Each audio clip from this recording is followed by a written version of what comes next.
고린도전서 15장 12절로 14절입니다. 받들어 읽습니다. 이제 그리스도께서 죽은 자들로부터 살아나신 것이 전파되었는데도 어찌 너희 가운데 어떤 사람들은 죽은 자들의 부활이 없다고 말하느냐? 그러나 죽은 자들의 부활이 없다면 그리스도도 살아나지 못하셨으리라.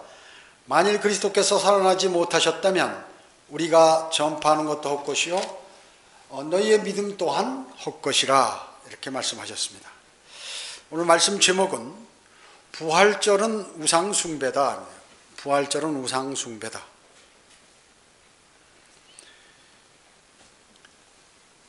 부활은 어떻습니까? 부활이란 이 단어는 주님의 재림과 함께 그리스도인에게 가장 큰 소망이죠. 만약에 부활이 없다면 우리가 주님을 섬기는 것은 아무런 의미가 없겠죠. 우리는 부활을 믿고 있고, 그리고 주님도 곧 다시 오신다고 믿기 때문에 부활은 주님의 재림과 함께 그리스도인의 가장 큰 소망이라고 할 수 있습니다. 부활은 성경에서 가장 중요한 내용 중에 하나이죠. 그런데 여러분 어떻습니까? 이 기독교, 그리스도교 내지는 기독교가 다른 종교와 다른 점이 뭐라고 생각하십니까, 여러분? 우리 기독교가 다른 종교와 다른 점이 무엇인가? 저는 크게 두 가지를 얘기합니다. 하나는 뭐냐면 구세주가 무덤으로부터 살아나셨다는 것입니다. 일어나셨다는 것, 부활하셨다는 것이고, 두 번째는 성경인데 성경의 예언이 100% 성취된다는 것입니다. 성경이. 즉 다른 종교들이 전부 있지만 종교 지도자들이나 교주들이나 무슨 성인들이라고 하는 모든 사람들은 죽었어요. 전부 부활하지 못했습니다. 그들의 무덤이 있어요. 그러나 예수 그리스도는 무덤이 없습니다. 부활하셨고 수많은 사람들이 다 목격했고 하는 것이죠. 그뿐만 아니라 위대하신 하나님의 말씀이 현재까지 예언이 800개 중에서 적어도 300개 이상이 단 한 개도 틀리지 않고 다 성취됐다는 것이죠. 그 세상에 어떤 예언가나 점쟁이나 또 기타 똑똑하다고 하는 사람들의 그러한 사람들과 비교가 되지 않아요. 그리고 앞으로 일어날 일도 과거에 100% 이루어진 것으로 미루어 100% 성취된다는 확고한 믿음이 있는 것이에요. 일반 무슨 불경이나 사서상경이나 기타 다른 곳에 예언이 없어요. 예언이 없습니다. 그리고 그게 성취됐는지 증명할 방법도 없고 그렇습니다. 성경은 곳곳마다 예언들이 성취된 그러한 사실들이 우리가 목격했고 지난 역사를 통해서 알 수 있는 것입니다. 부처도 죽었고, 힌두만 최고의 신인 브라마도 죽었고, 마호메도 죽었고, 그죠? 공산주의도 종교죠. 종교 아니라고 그러지만 종교입니다. 그것도. 칼막스도 죽었어요. 그리고 그들은 무덤이 있고 그들의 뼈를 찾을 수 있지만 예수 그리스도의 무덤은 비어있을 뿐만 아니라 예수 그리스도의 몸의 일부분이 어디 있다는 사실은 없어요. 그런 것이요. 혹시 가짜들이 무슨 그때 입으셨던 옷이 성의라고 해가지고 그것을 갖고 있다고 그러고 이런 것들은 있는지 모르지만 예수 그리스도의 발톱이라든지 머리털이라든지 무슨 뼈라든지 이런 것이 어디서 발견되었다, 이런 유사일에 이런 게 없습니다. 그러나 예수 그리스도의 무덤은 비어 있었죠. 누가복음 24장 6절에 그분은 여기 계시지 않고 살아나셨느니라. 여인들이 아침에 향료를 가지고 무덤을 새벽에 찾으러 왔는데 천사가 얘기하기를 주님은 살아나고 여기 안 계시다라고 얘기한 것입니다. 마태복음 28장 6절에서 그렇고 곳곳에서 말씀하고 있는 것이죠.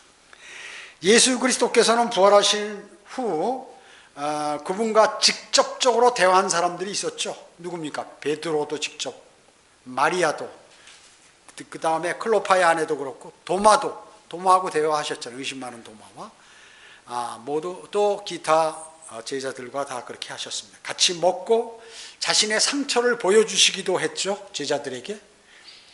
한 번에 500명에게 일시에 보이시기도 하고, 그래서 한두 사람이 무슨 헛개비 봤다고 하는 말들이 통하지 않는 것입니다. 500명이 동시에 일시에 다 봤고, 승천하실 때 많은 사람들이 보는 가운데 하늘로 승천하셨습니다. 그 후에도 스테판 집사가 순교할 때 나타나셨고, 사도 바울이 회심할 때 나타나셨던 것이에요. 성경은 사도행전 1장 3절에서 예수께서 고난을 당하신 후 자신이 살아계심을 그들에게 무오한 증거들로 보여주시고 40일 동안 그들에게 보이시며 하나님의 나라에 관한 일들을 말씀하셨노라. 증거가 한두 개 아니다 그이죠. 성경에 기록된 거 말고도. 그리고 단 하루만 잠깐 보인 것이 아니라 40일 동안 여러 사람에게 보였다 하는 것이죠. 그러나 이제 이 부활하신 것을 우리가 마음에 새기고 그것을 신뢰하는 것은 중요하지만 현재 교회들이 하고 있는 부활절은 주님이 원하시는 것도 아니요, 그리고 성경에 지키라고 명령하신 것도 아닌 그러한 우상 숭배라 하는 것을 결론적으로 제가 말씀을 드리는 것입니다. 그래서 그 내용을 하나하나 여러분은 아시는 분도 있지만 알아보도록 하겠습니다. 첫째, 부활절 행사의 현 교회들의 실태입니다. 부활절 행세. 지난 3월 16일 CCM 빌딩이라고 하는데 이게 국민일보 빌딩이에요. 국민일보가 그 사장이 누구예요? 회장이나 조용기 아들하고 그 아내죠. 거기 또 뭐 이사장하고 뭐 여러 가지 맡고 있는데 지금 잘 모르겠습니다. 하여튼 국민일보 빌딩에 모인 게 왜 기독교인들이 거기 순복음의 그 빌딩에 모여서 그렇게 하는지 말이죠. 제가 어렸을 때는 순복음 2단이라고 그랬어요. 왜냐? 은사주의니까. 장로교 감리교에서 2단, 순복음 다닌다면 2단에 다닌다고 난리를 치고 그랬어요. 지금은 대장이에요. 대장이 순복음이. 그 12층에 2018년 한국교회 부활절 준비위원회가 거기 있었습니다. 이날 대회장이 누구냐면 대회장이자 준비위원장인 기하성 여의도 총회장, 여의도 순복음교회 목사죠. 그리고 예장 합동 총회장, 예장 통합 총회장, 기감 감독 총회장, 기성 총회장. 여러분 무슨 말인지 알겠습니까? 기성 총회장은 기독교 성결교회 총회장이고, 기감 감독 총회장 하면 기독교 대한감리회 감독 총회장. 복잡해요. 이 사람들은 말이죠, 상당히 돈 벌고 싶은가 봐. 사업하고 싶고. 회장에다가 일반 삼성그룹 회장 이건희 뭐 이렇게 거기다 앞에다 더 회장보다 높은 총자를 붙여서 총회장이라고 이렇게 하는 것이에요. 그 외에 10개 교단 총회장들이 모여가지고 이제 거기서 회의를 한 것이죠. 그 결과 2월 18일, 4월 1일 오후 3시 신촌 연세대학교 야외음악당에서 2018년 한국교회 부활절 연합 예배를 결정한다. 이렇게 한 것이에요. 개최한다고 결정을 했습니다. 너무 길어요, 제목이. 자, 이 연세대학교는 장로교 소속이죠. 언더우드 박사가 이렇게 설립한 그런 것이에요. 제가 다니던 교회도 바로 그 언더우드 박사가 우리나라 최초로 장로교 고등학교를 고아원부터 시작해서 이렇게 했던 거예요. 그래서 거기 가면 무조건 성경을 공부해야 돼. 1학년부터 고등학교 3학년까지, 중학교 1학년부터 고등학교 3학년까지 전부 성경 시간이 있습니다. 교목도 있고 다 이렇죠. 이제 여기서 이제 결정을 그렇게 했는데 거기에 4월 1일 날, 돌아오는 4월 1일 날 모이는 교단 수가 70개 교단이에요. 그리고 4개 연합기관이 참여한다고 그랬습니다. 4개 연합기관은 뭐냐면, 이름이 너무 어려워요. 한국기독교교회협의회, 한국기독교총연합회, 한국기독교연합, 한국교회총연합. 전부 비슷한 말 같은데 다 틀린 그러한 부류들이에요, 전부. 자, 이 사람들을 보면 한국자를 다 갖다 붙였어요. 그러니까 하나님의 한국, 대한민국 밑에 있는 거예요. 그리고 장로교도 뭐 대한예수교 장로회, 대한기독교 감리회, 소속 교단 총회의 예하 무슨 어느 지회에 또 어떤 뭐 청주교회 뭐 이런 식으로 이렇게 다 조직을 만들어놔서 통제하겠다 그 얘기죠. 즉 하나님하고 통하고 있는 이 지역 교회의 교단을 만들어서 관여하겠다 하는 것입니다. 인간들이요. 연합 이름도 너무 다양해서 저는 잘 모르겠어요. 이게 근데 이 사람들은 정확히 알아요. 총회를 한국을 대안을 앞에 넣느냐 뒤에 넣느냐에 따라서 이건 뭐고 이건 뭐다. 그 다음에 총자를 넣느냐 아니면 뺐느냐에 따라서, 기독교를 넣느냐 그냥 교회만 넣느냐, 저는 이 구분 하나도 못하겠어요. 그런데 이 사람들은 이제 자기들이 합한다고 연합이 한국의 기독교라고 하는 데는 다 모여서 한번 이렇게 하겠다 그 얘기죠. 하겠다는 것이죠. 교단 형성이라는 것은 이제 비성경적이라는 건 여러분 잘 아시죠. 하나님 지역교회, 하나님께서 이 세상에 세운 그러한 집단이 바로 국가와 가정과 지역교회인데, 지역교회 위에 교단이 있어서 지역교회를 통제한다 그 말씀이죠. 여기서 이제 연합성가대도 이왕 우리가 모였는데 거창하게 해야 될 거 아니냐. 옛날에 솔로몬 왕이 이렇게 제사 하나님께 드릴 때 그 찬양대가 거창했는데 우리도 그렇게 만들자 해서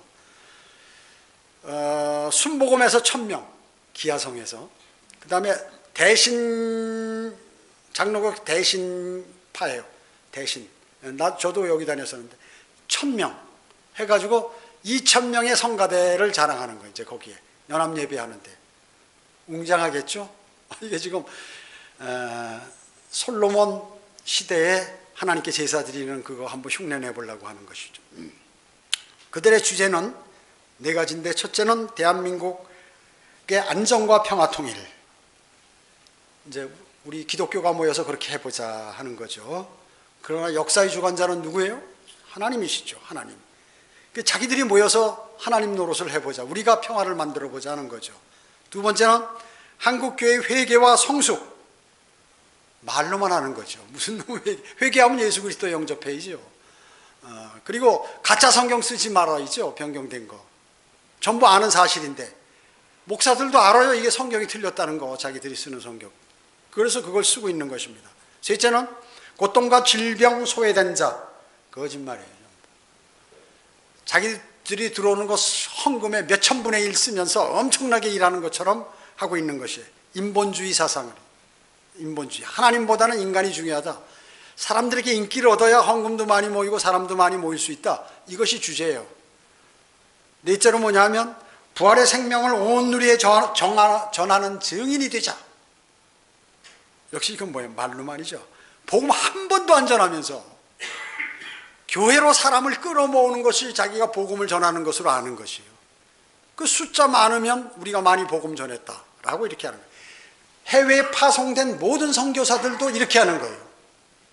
그러니까 그들이 죽은 영을 단 한 명도 살리지 못하고 교회라는 집단에 사람만 모여서 거기서 종교놀이를 하는 것이. 그뿐만 아니라 이제 각 지방별로 연합예배를 하는 거예요. 이 청주 사람들은 더 교회의 믿음이 좋습니다. 종교적이로. 그래서 4월 1일 새벽 5시에 청주 국민생활관에서 연합예배를 하는 것입니다. 청주는 부활절 연합예배를. 자, 2018년 그들이 주장하는 게 뭐냐면 2018년 예수 부활 연합 축제. 그래서 여기 이제 부활절 칸타타, 여러분 합창단 뭐 독창, 중창, 무슨 뭐 이중창, 삼중창, 또 합창, 또 기악까지 모두 해서 칸타타를 주변에 넣어서 아주 대단한 음악회 같은 것을 하는 거죠. 그 다음에 연극, 무용, 뮤지컬, 오페라, 문화 공연을 하는데 태권도 시범단, 난타 공연. 여러분 난타 뭐 젓가락 같은 거 뭐 이런 칼 같은 거 두드리는 거 있죠. 이런 것들. 장기, 기증, 서약과 헌혈. 그리스도께서 우리로 해서 피 흘렸으니까 우리 헌혈하자 이렇게 얘기해요. 이런 것들을 하고 있는 것이죠. 주님은 어떻습니까? 나누는 분이죠. 예, 이렇게 합치는 걸 원하지 않아요. 왜? 인간들이 합치면 뭐예요? 모여가지고 모함하고 죄를 짓기 때문에 그래요. 그래서 우리가 사회를 밝게 만들자, 밝게 화평하게 하자 이렇게 하고 있는 것이에요. 영착각. 이것이 바로 사탄의 생각 아니에요. 적그리스도를 맞이하기 위한 그러한 준비인데 이것을 지금 교회들이 하고 있다고 얘기죠. 주님께서 오실 때만이 진정한 평화. 우리 세계는 유엔도 있고 EU도 있고 무슨 북대서양 조약 기구도 있고 기타 뭐 여러 가지 많이 있어요. 우리 여기에는 또 미국과 일본과 우리나라 이 동맹 맺어서 전쟁할 때 직접 개입하는, 자동 개입하는 이런 일들이 많이 있지만 평화가 있을 수가 없죠. 평화가 없어요. 지금 계속해서 사람 죽어가고 뭐 폭탄 테러 일어나고 난리가 나는 거죠. 그 인간은 역사가 인간 유사 이래 단 한 번도 전쟁이 없는 적이 없었어요. 항상 평화를 원하지만, 그래서 주님이 오실 때만이 이것이 이루어진다고 성경은 말씀하고 있는 것이죠. 그래서 이 땅에 주님이 내려오셔서 왕국을 건설하는데 그것이 천년왕국인데 킹덤이라고 그러죠. 킹덤. 그런데 이 기독교계는 크리스찬돔을 형성하는 거예요. 기독교계가 모여서 우리가 좋은 세상을 만들어보자 하면서 주님을 대적하고 재림하시는 주님을 믿지 않고 이렇게 함으로 주님께서 오실 때 이들을 전부 쓸어버리고 이제 해체시켜버리는 그러한 일들이 벌어지게 되는 것입니다. 성경의 출애굽기, 레위기, 민수기에서는 원래 유월절을 말이죠. 유월절을 주의 유월절이라고 이렇게 기록되어 있어요. 주의 유월절.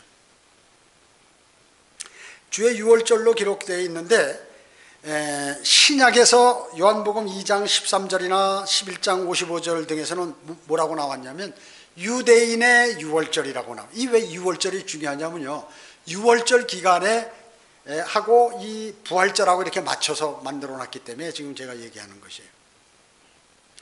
유대인의 종교적 명절이 퇴색했기 때문에 원래는 하나님께서 명령하실 때 모세오경에서 주님의 유월절이라고 이렇게 명시했는데 이게 전부 인간들이 변질돼 가지고 나중에 신약에 와서는 유대인의 유월절이 돼서, 쉽게 얘기하면 자기들이 하나님께 제사를 드리고 경배를 드린다면서 자기들이 즐겁게 노는 거예요. 자기들이 즐겁게 노는 것이에요.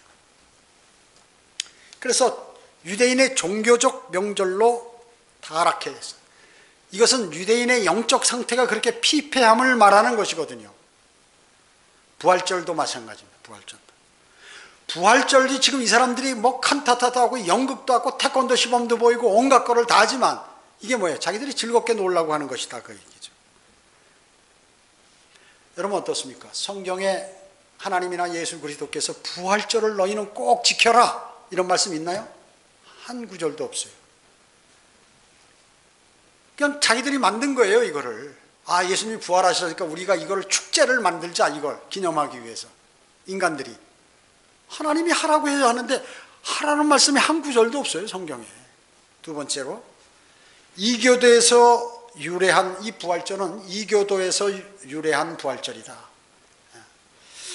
사도행전 12장 3절로 4절에 보면 그 일이 유대인들을 기쁘게, 그 일이 뭐냐면 유대인들을 왜 기쁘게 했냐, 그 일이 헤롯이 예수님 제자 야고보의 목을 뱄어요. 죽인 거예요. 칼로 죽인 거. 헤롯이 야고보의 목을 베버리니까 유대인들이 좋아하더라, 그 얘기죠. 유대인들이 기뻐한 것을 알고서 그가, 헤롯이 베드로도 잡고자 하더라. 그때는 무교절 기간이더라. 6월절이 14일이 돼서 이제 밤에 그걸 먹고 그 다음부터 일주일간은 무교절 아니에요.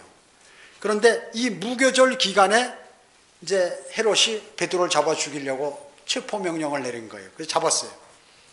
그가 베드로를 잡아서 감옥에 가두고 4명씩 4조로 병사를 붙여 교대로 지키게 하니 이스터가 지나면 그를 백성들 앞에 끌어낼 의도였더라. 자, 백성들이 다 반대하니까 그 앞에 끌어내는 건 뭐예요? 칼로 목 베서 죽이겠다는 거예요. 헤롯은 적그리스도의 예표예요. 대환란 때 적그리스도가 와서 이와 같이 똑같이 목을 베버리는 거예요. 자기 말 안 듣는 사람들. 자, 그렇기 때문에 이 무교절 기간에 이 이스터가 지나면 그를 백성들 앞에 끌어내서 죽이려고 그러는 거예요. 그 이스터 때는 죽이지 못하고 명절이니까 그 지난 다음에 베드로를 죽여버리려고 했던 것입니다. 그런데 개역 성경에는 이 이스터를 유월절이라고 이렇게 명시했다, 그 얘기죠. 왜냐, 이 유월절 하면 부활절이라 이렇게 생각하는 거예요, 이 사람들은요. 지금 현재 사람들. 그래서 유월절로 변개시켰어요.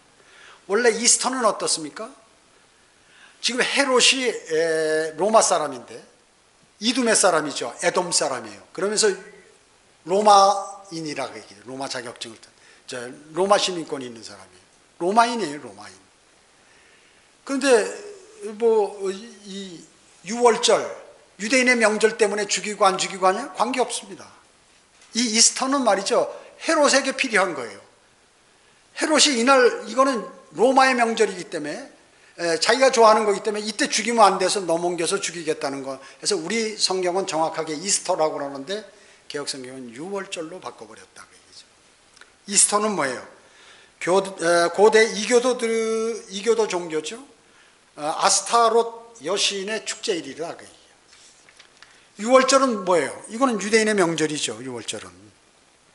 유월절은 14일, 그 후에 일주일간 무교절로, 무교절 기간에 성경은 정확하게 헤롯이 베드로를 잡으려고 할 때가 유월절 그날이 한 날이 아니라 그 뒤에 7일 그 기간 내 잡아라 이렇게 얘기한 거예요. 그러니까 이미 유월절은 지났죠. 그런데 다시 유월절이 지나면 이제 그 베드로가 잡혔어요. 그런데 헤롯이 유월절 지나면 그를 죽여야겠다 이렇게 얘기하겠어요? 유월절이 이미 지났는데 무교절 기간에 베드로가 잡혔는데요. 이건 유월절이 아니에요. 이스터를 얘기하는 거예요. 이스터. 즉 이교도들의 명절이라 그 얘기예요. 근데 개혁 성경은 유월절로 기록한 것입니다. 공교롭게 이때는 이스터가 유월절과 무교절 기간과 이렇게 겹치는 그러한 시기였긴 해요. 여러분 어떻습니까? 이스터와 부활절은 전혀 관계가 없어요. 원래 헬라어 보면 파스카라고 이렇게 나와요. 파스카는 사실 유월절이에요. 그래서 그 헬라어를 정확히 기록하면 유월절로 기록해야 되는 거예요. 개혁 성경이 맞는 거예요. 그래서 지금 개신교는 이 이스터를 부활절이라고 하는 거거든요. 이스터 하면 여러분 사전에도 보면 부활절 하면 이스터 이렇게 나온다 그 얘기죠. 이스터는 원래 갈대아에서 기원한 말이죠. 하늘의 여왕 아스테르테를 니느웨 사람들이 발음한 것은 이슈타르라고 이렇게 발음을 해요. 이것이 변해서 지금 사용하는 이스터가 된 것이에요. 이것이 오늘날 부활절로 변질돼 버렸다 그 얘기죠. 벨과 아스테르테의 숭배는 일찌감치 드로이드교들과 함께 브리튼에서부터 이렇게 나오게 되었어요. 3세기와 4세기에 이스터라는 이름으로 행해졌던 축제는 현재 로마 가톨릭에서 지키는 부활절과는 아주 상당히 차이가 있었어요. 다른 모습이에요. 원래는 그 당시 축제 이름은 바로 이스터가 아니라 파스카, 즉 유월절이라고 이렇게 얘기했다 그 얘기죠. 그 축제가 그런 이름으로 불린 것은 예수님께서 처형되시던 날 그 유대인의 유월절이었기 때문에 그렇게 되어버린 것입니다. 그래서 2세기 말 터툴리안이라는 사람이 있을 때 그 날짜는 3월 23일로 잡았어요. 원래 부활절 날짜를. 그런데 그 후에 3월 21일 충분히 3월 21일이니까 그때로 또 변경됐어요. 그러나 현재는 14번째 주의 첫날 일요일이죠. 14번째 일요일. 그래서 금년은 4월 1일 날 이렇게 지키는 것입니다. 그래서 사도행전 12장 4절에 이스터가 지나면 이 헬라어는 분명히 메타토 파스카입니다. 그래서 정상적으로 하면 유월절이 지나면이에요. 원래 개혁성경에 그 헬라어 그대로 기록하면 사실 번역하면 그렇게 기록한 게 맞아요. 개혁성경에. 그런데 성령님께서는 이 킹제임스 성경을 번역할 때 그렇게 안 하셨다고 얘기해요. 그 위원회를 통해서 이스터가 지나면이라고 이렇게 기록하도록 킹제임스 성경은 만들어 놓은 것이에요. 왜냐, 이스터는 유대인의 명절인 유월절이 아니라 로마의 휴일이라고 얘기죠. 그걸 아는 거예요, 이미. 그래서 이스터는 그리스도께서 태어나시기 전부터 이미 1000년 전에 바벨론 사제라면 누구나 이거 다 이스터를 지켰다 그 얘기죠. 그 유월절이 아니에요, 실질적으로. 바벨론 사제들이 지켰던 것이다 그 얘기죠. 헤롯은 바벨론 사제들만큼이나 아주 종교적이기 때문에 이 범인을 적어도 이 명절에 자기들 명절에 죽여서는 안 된다 하는 것을 알았던 것이에요. 그래서 그 지난 다음에 죽이려고 했던 것이에요. 그래서 그것이 정확하게 이스터다 그 얘기죠. 유월절 절기는 이교도의 절기인 이스터와 몇 년마다 같은 시기에 이렇게 돌아오게 됩니다. 그래서 아주 바꾸기가 좋아요. 그래서 초기 유월절 기간에는 이 부활절을 지켰어요. 아까도 말씀드렸지만 헤롯은 로마인이기 때문에 성령께서 로마가 유월절과 바꿔버린 그러한 카톨릭 절기의 이름인 이스터를 사용하신 것이에요. 성령께서 우리 킹제임스 성경에는 그걸 딱 집어넣으신 거다, 그 얘기죠. 그러나 개혁 성경은 그대로 그냥 우리 해석만 하면 그대로 되겠다, 변개된 것 중에서 이거를 갖다가 유월절로 명기를 하게 되었다는 것입니다. AD 800년 이전에는 서방교회 동방교회하면 이건 전부 뭐예요? 로마 카톨릭을 얘기하는 겁니다. 카톨릭이 나눠진 거거든요. 카톨릭 사이에 논쟁이 심했어요. 서로 부활주의를 이 날짜 잡자 저 날짜 잡자. 성경은 부활절 지키란 말이 전혀 없는데 로마 카톨릭이 지키려고 말이죠. 자기들이 섬기는 우상들하고 연계해서 카톨릭 교도로 만들기 위해서 우리는 이렇게 하자, 우리는 이 날짜 하자, 서로 난리를 친 거예요. 심지어 전쟁까지 하고 말이죠. 이후로 이스터는 해마다 일요일에 지켜지게 된 것입니다. 이와 같이 날짜도 계속해서 바뀌었어요. 맞지 않는다, 그 얘기죠. 멋대로 정한 것입니다. 셋째로 부활절의 색칠한 달걀입니다. 부활절의 색칠한 달걀. 지금 교회들은 뭐예요? 부활절 하면 달걀 장사, 계란 장사는 완전히 그 돈 버는 데예요. 거기다 색칠하면 가격이 몇 배로 뛰니까요. 어떻게 주님의 부활이 그 알이 거기서 깨어나오면서 살아나는 거하고 주님의 부활하고 무슨 관계가 있냐, 그 얘기예요. 부활절 달걀의 기원은 이집트로부터 유프라테스 강변까지 고대 바벨론 신화다, 그 얘기죠.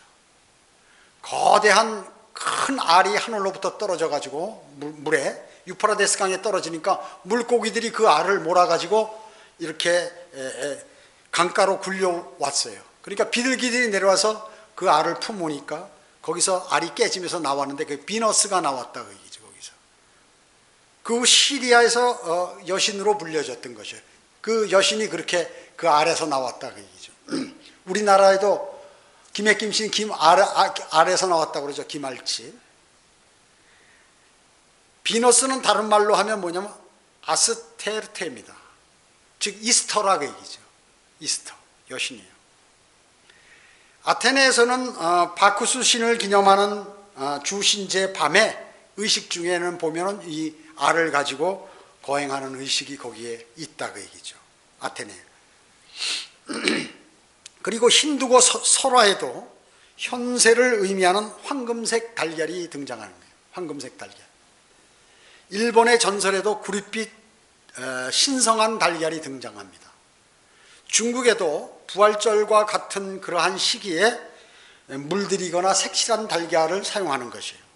봄에 생명력이 있으니까 봄이 돼서 이런 달걀들을 가지고 자기들이 무슨 제사를 지내기도 하고 또 그것을 갖고 즐기기도 하고 축제를 하고 이렇게 하는 것입니다. 고대 이집트인과 그리스인들은 달걀을 종교의식에 사용했어요. 누구요? 이집트와 그리스 사람들이요. 그들의 신전의 미신적인 목적으로 이것을 사용했거든요. 로마 카톨릭은 아스테르테의 알 신화를 수용해 가지고 로마 카톨릭이 그리스도의 부활의 상징으로 삼아버렸어요. 이게 누가 했느냐? 로마 카톨릭이 그렇게 했다, 그 얘기죠.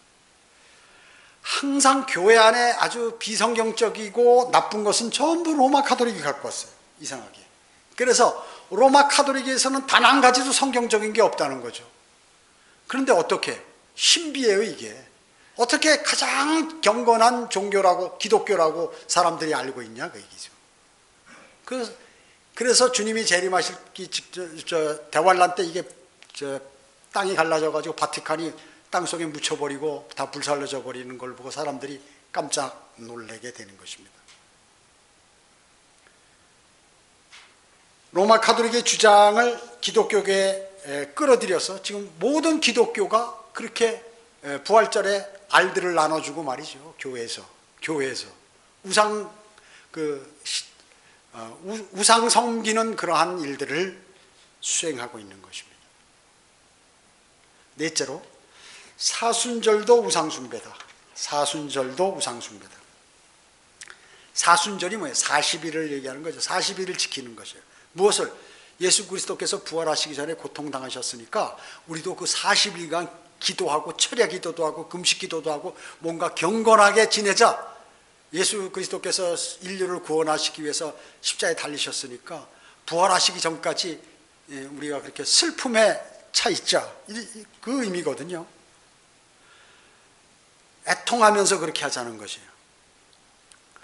자, 주님의 십자가는 그 40일간만 기억하나요? 아니, 1년 365일 기억해야 돼요. 그리스도인이라면 마음속에. 자, 바빌론, 멕시코, 이집트에서도 이러한 사순절을 지킵니다. 기독교 아니래도. 중재의 신 아도니스 또는 오리시스를 기념하기 위해서 이 40일 이 사순절을 지켰어요. 지옥의 신이라고 하는 프로투가 납치해서 강간당한 그러한 딸 프로설파인을 위해서 40일간 눈물을 흘리며 기도했던 그러한 것들이 다 이렇게 일로 전수된 것이에요. 이교도들 사이의 사순절은 뭐냐 하면 탐무스 아시죠? 탐무스의 죽음과 부활을 기념하는 커다란 그러한 연중 행사에 앞서서 탐무스가 부활하기 전에 40일간 금식하고 애도하는 기간을 가진 게 바로 사순절이라고 얘기죠. 확실히 이교도 종교죠. 우상을 섬기는 사람들이 하는 거예요. 그 절기는 많은 나라에서 기독교 부활 몇 주 전에서 몇 주 지날 때 이렇게 지켜지는 거예요. 그 다음에 애곡하는 환희가 끝나는 그 절기는 언제냐 하면 팔레스타인에서는 6월, 그리고 이집트에서는 5월 중순, 브리튼에서는 4월에 지켜져요. 이게 다 틀려요. 자기들이 주장하는 게 다 틀리니까, 이교도들로부터 전수받은 내용이 다 틀리니까 이렇게 되는 거예요. 그러니까 정확한 게 없어. 설화와 같은 것들을 이교도들이 우상숭배하면서 만들었던 것들을 그 풍습을 기독교로 끌어들여서 로마 카톨릭이, 이 개신교들은 로마 카톨릭 보고 또 그대로 따로하고 이렇게 돼버린 것이에요. 카톨릭은 이교들을 이름뿐인 자신들의 기독교로 회유하기 위해서 기독교와 이교도의 축제일을 합쳐서 놓았다. 그리고 달력도 못대로 고치고 이렇게 해버린 것이. 자, 40일 동안 금욕하는 이교들의 절기를 교회로 끌어들였어요. 중들도 뭐 며칠씩 금식하고 하잖아요. 힌두교도 마찬가지, 이슬람도 마찬가지고. 그런 거를 이제 로마 카톨릭 교도로 만들기 위해서, 야, 너희 거 인정해 줄게. 우리 교인이라고만 말해라. 이렇게 해가지고 끌어들인 것이에요. 심지어 로마 카톨릭도 니케아 공회 전에는 사순절이 없었어요. 근데 그 후에 이제 생긴 거죠. AD 450년경 소크라테스는 뭐라고 그랬냐면, 왕의 도시 로마에 거주하는 사람들은 모두 이스터 전에 토요일, 일요일을 제외하고 3주간 금식했다. 이렇게 소크라테스가 말했어요. 또 갈대에서는 6주 또는 40일을 금욕했다 그 얘기죠. 중요한 것은 AD 519년경 아울렐리아 종교회의에서 부활절 전에 사순절을 엄격하게 꼭 지켜야 된다 이렇게 결정했어요. 자, 519년 로마 카톨릭 종교회의에서 부활절 전에 40일간은 모든 교회는 지키라 이렇게 명령을 했다 그 얘기죠. 성경이 말씀한 게 아니라 로마 카톨릭 종교회의 공회에서 이렇게 정한 거예요. 왜? 하나님이 정하시지 않은 말을 그렇게 지키느냐 그 얘기죠. 그렇기 때문에 일반 교회 사람들은 이런 거 저런 거 안 따지고, 야, 재밌게 놀자.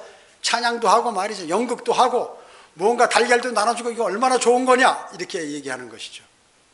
하나님이 싫어하신다는데 자기들이 좋다고 하는 것이에요. 마치 주의 명절, 주의 유월절 한 것을 유대인들이 말이죠. 유대인의 유월절로 바꿔버린 것과 같이 똑같은 현상이 지금 이렇게 일어나고 있다고 얘기죠. 그래서 이제 주님 오실 날이 가까우는 거예요. 이게 너무나 왕성하게 제가 왜 서두에 연합 부활절 예배를 저쪽 연세대학교에서 그렇게 한다고 했느냐, 그 얘기를 왜 꺼냈겠어요? 그렇게 모든 교회들이 가짜를 갖고 그렇게 아우성치고 있기 때문에 주님 오실 날이 가깝다는 것이에요. 이제 이방인들이 죄가 충만해서 이것이 유대인에게 다시 돌아간다, 그 얘기죠. 여러분이 로마서에서 공부한 것과 같이. 원래는 부활절과 이스터는 한 달 정도 차이가 있었는데 자기들이 폭력하고 서로 강제하고 전쟁하고 이래가지고 전쟁을 통해서 피를 많이 흘렸어요. 자기들끼리.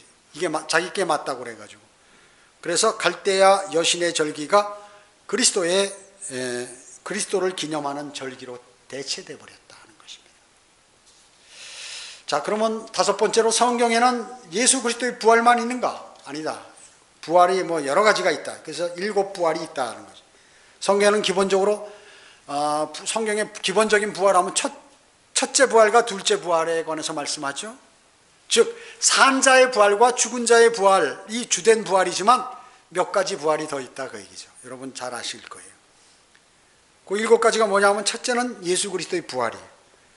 그분은 문자적으로 죽은 자들로부터 부활하셨다는 말씀이죠. 그 몸이 현재는 몸을 입고 지금 현재 셋째 하늘 하나님 보좌 오른편에 올라가 계십니다. 지금은. 두 번째는 뭐예요? 구약 성도들의 부활이에요. 고린도전서 15장 23절에 보면 그리스도가 첫 열매들이요, 열매라고 하지 않고, 예수님을 첫 열매라고 하지 않고 그리스도가 첫 열매들이요, 복수라고 들이라고 이렇게 했다, 그 얘기죠. 그러면 예수님만 부활하신 것이 아니구나 하는 것을 알 수 있죠.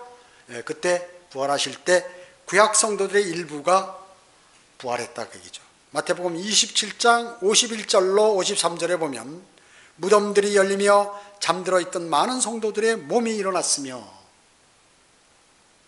100% 구약 성도가 부활한 게 아니라 그냥 많은 구약 성도들이 부활했다, 그 얘기죠. 그래서 이 구약 성도들의 부활도 있다, 그 얘기죠. 세 번째는 그리스도인의 영적인 부활이 돼. 영적인 부활. 이건 자연인이 거듭나가지고 예수 그리스도인이 되는 순간 영이 살아나서, 영이 다시 살아난 것, 이것들 부활이라고 얘기한다, 그 얘기죠. 아담 이후 죽은 영이 주 예수 그리스도를 영접할 때 믿음으로 말미암아 죽은 영을 성령님께서 들어오셔가지고 그 영을 살리는 것, 이게 영의 부활, 영적인 부활이 있다, 그 얘기죠. 그리스도인의. 네 번째는 뭐예요? 환란전 휴교 때 교회 시대에 믿는 성도들이 실제적인 부활, 지금 현 시대에 예수 그리스도를 믿고 죽었던 사람들이 진짜 부활하는 거, 이게 있다. 이건 추수죠. 아까 예수 그리스도는 첫 열매들이라고 그랬죠. 구약 성도들과. 여기는 추수라고 해요. 추수. 환란 때 성도들은 네 번째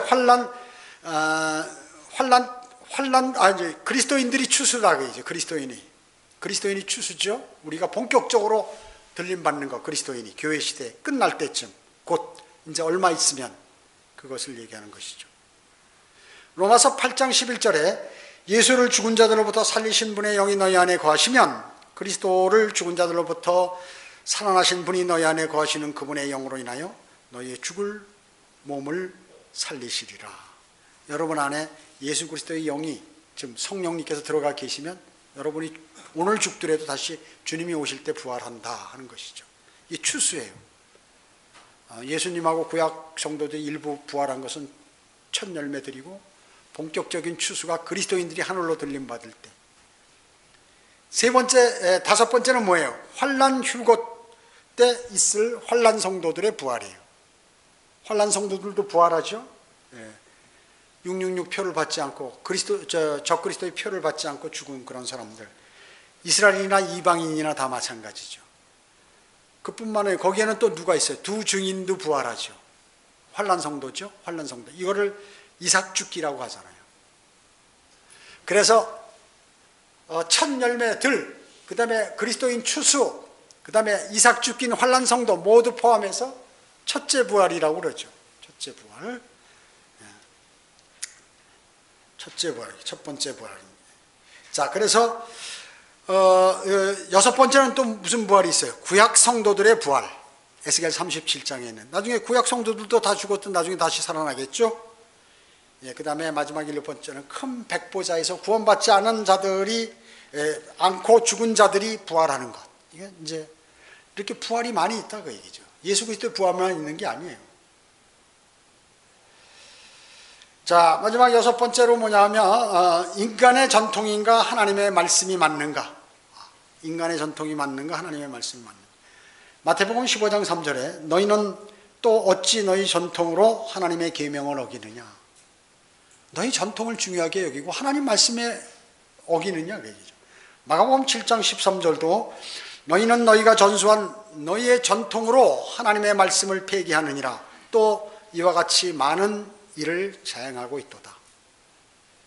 일반 교회 가서 부활주의 그 왜 지켜요? 그러니까 옛날 교회에서부터 우리 다 해오던 건데요, 뭐 오랫동안 이 얘기하는 거를 얘기하는 것이에요. 그럼 그 성경에 있느냐? 그러면 뭐 있든 말든 무슨 관계 없어요. 옛날부터 교회에서 다 했던 건데요. 이렇게 얘기하거든요. 즉 전통을 하나님의 말씀보다 위에 두는 행위는 말이죠. 이것은 바로 공산주의나 다른 종교 사람들이 하는 게 아니에요. 기독교인들이 그렇게 하고 있을 거예요. 자신들의 전통을 하나님의 말씀보다 위에 두는 게 현재 경건하다고 하는 기독교 학자들이나 목사들이나 기독교인들이 그렇게 하고 있다 그 얘기죠. 그래서 그냥 부활주의를 지키는 거예요. 98.5%가 다 부활절 지키고 있잖아요. 다 마귀에게 넘어간 거죠. 이들은 성령의 영감이나 보존, 교리 등은 뒷전이에요. 그런 거 필요 없어요. 성경이 틀렸다 맞았다 이런 거 다 필요 없어. 뭐 틀리면 어떻고 맞으면 어때? 뭐 원본도 없고 지금 말이죠. 뭐 다 이 사람은 이렇다고 하고 저 사람은 저렇다고 그러고 이 교도는 이렇게 하고 뭐 저 이단들은 이렇다고 하는데 어느 게 맞는지 모르는데 다 필요 없다 그 얘기죠. 성경에서 제시하는 일부의 것인 그 사람들은 뭐 산상설교의 가르침, 또 주기도문 뭐 이런 거, 의로운 행위, 사도신경, 교단 교리 등에만 그 사람들은 머물러 있어가지고 아무것도 모르는 거예요. 아무것도 모르는 거예요. 여러분 어떻습니까? 사람의 전통은요 진리를 거부합니다. 그리고 진리를 바꿔요. 그리고 속여요. 그리고 감추고 또 진리를 모방하고 짓밟고 불쾌하게 여기고 진리에 불순종합니다. 이게 사람의 전통이에요. 그래서 여러분 노인네들 나가서 얘기하면 말이야 옛날부터 무슨 성황당 가서 절하고 하는데 예수 그리스도 영접하라고 하면 자기가 성황당 귀신이 와서 나 죽일까 봐 못한다 그 얘기죠. 믿음을 못 바꾸는 거예요. 그래서 지옥 가는 거예요 다. 나는 우리 조상 때부터 불교를 믿었기 때문에 불교에 우리 어머니가 나의 그 무슨 이 패를 해가지고 기와장에다 내 이름 새겨가지고 거기다 헌납했기 때문에 지금 어디 절 가면 내 이름이 그 기와장 속에 새겨져 있다. 이래서 바꾸면 부처가 와서 나 죽여버린다. 이래서 못 바꾼다는 거예요. 이래서 얼마나 무식한 사람들이. 발길로 부처를 걷어차도 나한테 해코지를 못해. 그 누가 만든 거예요? 인간이 만든 거예요. 그렇게 나에게 복 준다고 하는 것입니다. 그게 바로 무식한 인간들의 소행인 것입니다. 그들 자신의 유익에 해로운 진리를 자기 자신에게 해로움, 뭐 내가 유익에 해로우면 뭐 진리고 뭐고 바꿔버린다 그 얘기죠. 자기 편리한 대로 해버리는 거예요. 이게 바로 가짜 종교들이요 사탄의 종교들이 하는 것입니다. 골로새서 2장 8절에는 아무도 너희를 철학과 헛된 속임수로 노략질하지 못하도록 주의하라. 그것들은 사람의 전통과 세상의 유치한 원리를 따른 것이며 그리스도를 따른 것이 아니니라. 여러분 일반 교회 목사들 신학을 하기 전에 뭘 해야 되는 줄 압니까? 철학을 해요. 철학. 그래서 가장 좋은 학교 철학과 나온 사람이 또 가장 좋은 신학대학 나오고 석사 박사 딴 사람은 최고로 치는 거예요. 왜요? 이 사람은 이미 달통한 사람이라는 거예요. 철학도 다 달통했고 그 다음에 신학도 달통했고 그것도 좋은 학교에서 그 사람이 이미 버린 사람이에요. 버린 사람이에요. 성경은 주의하라 그랬잖아요. 주의하라. 철학은 뭐예요? 사람의 전통과 유치한 원리를 따른 거 그런 거 주의하라 라고 명확히 하나님. 왜? 가짜니까. 그 주의하란 말 많이 나왔죠. 개들을 주의하라, 누룩을 주의하라, 거짓 선지자를 주의하라, 서기관을 주의하라, 탐심을 주의하라, 믿음 없음을 주의하라. 경고하신다는 거예요. 주의하라고. 근데 이 주의하란 말을 사람들이 주의 안 한 것이에요. 철학과 헛된 속임수로 노략질하지 못하도록 주의해야 되는데 거기에 동조한다 그 얘기죠. 여러분, 이 세상의 철학은 모두 네 가지로 요약됩니다. 그 네 가지 범주 안에 다 들었어요. 뭐냐면 하나는 물질주의, 이상주의, 사실주의, 실용주의. 이 네 가지에 딱 들었어요. 물질주의는 뭐예요? 진화론을 믿고 자연을 따르는 것이에요. 유물론자들이 얘기하는. 이상주의는 뭐예요? 어떤 종류의 신성한 그러한 신성만을 믿고 그 관념을 따르는 게 이상주의. 사실주의는 뭐예요? 어떤 생각을 현실에 입각해서 옳다고 인식하는 거예요. 현실이 내 눈에 보이면 그거가 맞는 거다. 그게 진리다. 이렇게 하는 거예요. 진리는 보이나요? 안 보이는 거예요. 예수 그리스도 보이나요? 안 보이죠. 하나님 보이나요? 안 보입니다. 믿으면 안 보이는 것을 믿는 것이 믿는 것이에요. 근데 무작정 안 보이는 것을 믿는 것이 아니라 과거 그분들이 이루어놓은, 하나님께 예수 그리스도께 이루어놓은 일들이 그대로 현실적으로 정확하게 맞아떨어진 것을 알 때 믿게 되는 것이죠. 실용주의는 뭐예요? 유용하고 쓸모 있으면 좋은 것이다. 인간이 편리하고 하면 다. 철학은 다 여기 들어가지고 이런 주의를 집어넣어서 철학가들이 연구해서 인간의 머리로 만든 게 철학이에요. 그래서 철학을 많이 알면 공부하다 보면 사람이 미쳐버리잖아요. 그래서 산속으로 들어가고 물속으로 들어가고 막 이렇게 돌아다니면서 머리 기르고 이상한 짓 하고 다니는 게 마귀가 철학 공부하면 그렇게 만들어버리는 거예요. 이것도 아니고 이것도 아니고 뭐 끝없어요. 공부를 해도. 뭐가 뭔지 몰라, 철학가도. 물어보면. 그래서 나중에 어떻게 되냐면 결과는 이제 중얼중얼 대면서 헛소리 하면서 하늘 쳐다보고 다니는 거예요. 그게 누가 하느냐? 마귀가 사람들을 그렇게 가는 거예요. 종교도 마찬가지입니다. 종교도 세뇌시켜가지고 사람을 그렇게 하도록 만드는 것입니다. 현대 철학자들은요, 단 한 명도 하나님의 진리의 말씀을 받아들이지 않아요. 그 철학을 공부한 목사는 그건 완전히 마귀에게 점유된 사람이에요. 자신이 죽으면 어디로 가는지 알지 못하는 사람은 뭐예요? 어리석잖아요? 아무리 많이 배우면 뭐 하는 것이에요?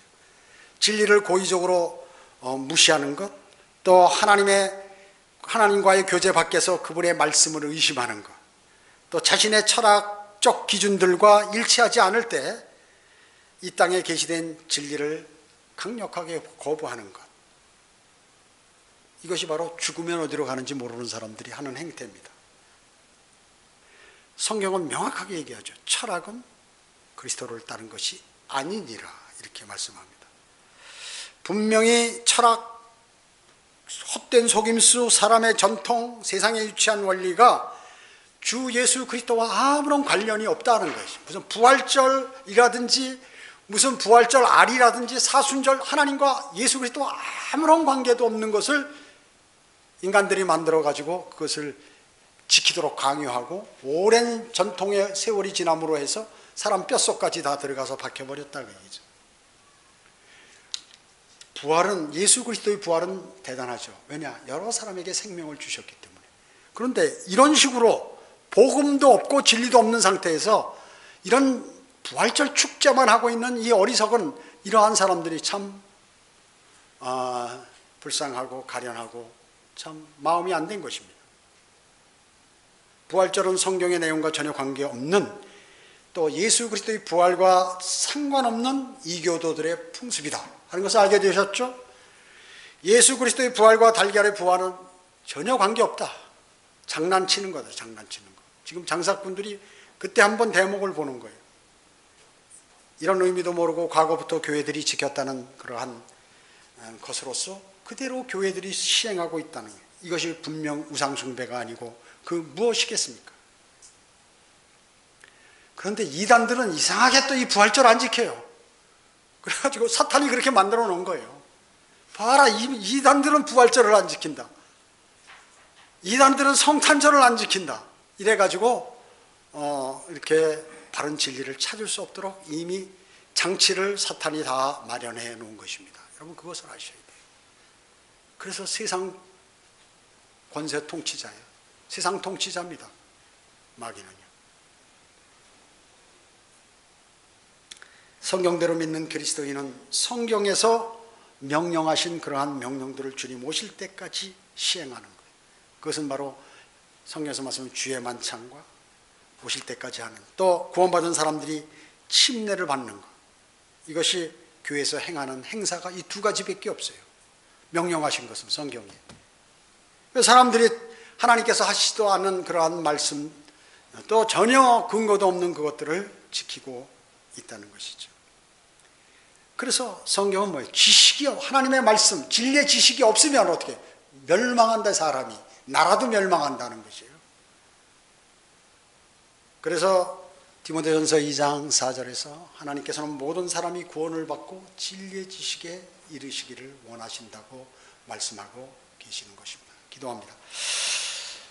전지전능하시고 자비로우신 아버지 하나님, 감사를 드립니다. 다음 주면 세상 교회들은 부활절 축제를 한다고 지금부터 준비하고 난리를 치고 있습니다. 그들이 가장 중요한 주 예수 그리스도의 은혜의 복음을 받아들여서 거듭나는 것을 다 팽개치고